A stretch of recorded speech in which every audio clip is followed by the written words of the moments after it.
Welcome back to the NBL Grands from Louisville, Kentucky. And just like the Huffy Road to Glory, the DK Dirt Circuit overall title is completely up for grabs. Coming in, Corey Nastasio leads, followed closely behind by Joey Garcia in second, and Todd Wachowiak is currently in third. What also makes this special here in Louisville is the format. Usually only 12 qualifiers on the DK Dirt Circuit. Here, the 20 best jumpers in the world have been invited to compete in the Grands. Only 18 have showed up due to some injuries, but those 18 all make the finals. Here's the DK scoring format. Each finalist getting 4 jumps, 5 judges judging between 50 and 100 points for each jump. The highest and lowest judges' scores dropped. Each jumper has his lowest score dropped, and the highest average of the 3 best jumps from each jumper is your winner. Lance Mosley, 21-year-old out of Nashville, Tennessee. He had only one DK final before this one. He qualified as one of the 20 invites. His first round score, 81. Ryan Barrett, riding for Pepsi One Huffy, his first round score, 79.3.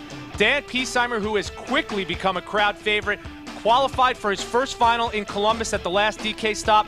Now he makes it here to the Grand National. His first round score, 79.3. Look for a front flip from Matt Berenger. He's riding for Redline. His first round score of 56. Here's Josh Stricker, the first jump we'll look at of the day, the 1999 DK Orlando winner. We haven't seen him since. He's been battling injuries all year long. He lays out on the first set, and a 360 turn down off the second set.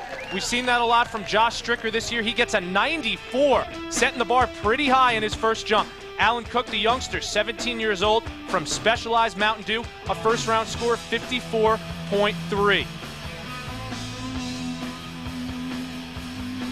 Ruel Erickson, one of the fan favorites, riding for Hyperbikes out of Las Vegas, Nevada. He had a first round score of 84.0. And the White Stake, another one the crowd loves. He's riding for Iron Horse Vans. Joe Marks with a first round score of 57.0. Now we take a look at Adam Alois, who really burst on the scene this year, making 2 DK finals in Primm and also earlier in the year in Orlando, and that finish in Orlando had him qualified for the 99 X Games. X up over the first with a transfer, and the bar spin to X up one hand. Very technical from Adam Alois, and he is rewarded with an 86.0 riding for Gary Fisher, Camp 3 Clothing. Ryan Jordan with a first round score of 57.3, riding for Pepsi One Huffy, his best finish this year, a 7th place finish at the last stop on the DK Tour in Columbus.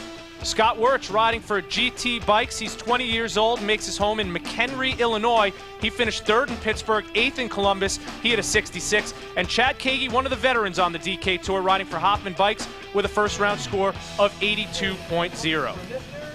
Speaking of veterans, Ryan Nyquist, he's as good as it gets in this sport. Currently tied for 5th in the DK overall standings. He is your defending DK overall champion. X up transfer over the first, and the double truck driver over the second. An amazing jump for a first jump of the day, still trying to get the feel of this track, and a 91.7. That is the second highest score of the first round. Jerry Bagley riding for Mosh Red Bull with an 82.7. He had his best finish on the DK Tour this past stop in Columbus, so he's looking good as well. DK 1-800 collects Chris Doyle with a first round score of 72.0. One of the masters at X-Ups, makes it look so easy. And Joey Garcia having a great year on the DK Tour, coming back from numerous injuries. He had an 84.3 for his first round score. Todd Wachowiak, who won the first DK event of the year, currently 3rd in the standings. They call him Bar Spiniak. Let's see if he pulls any on his first jump of the day. There's the first one. A bar spin transfer, and then the nothing to the X-up. So a couple of combos we've seen early on. Todd Wachowiak pulls one and gets an 87.3. Your current DK overall leader, Corey Nastasio for Pepsi One Huffy, his round 1 score was 82.3. So a very impressive round 1 is in the books, and the fans are loving it from Louisville. Round 2 action coming up from the Grands.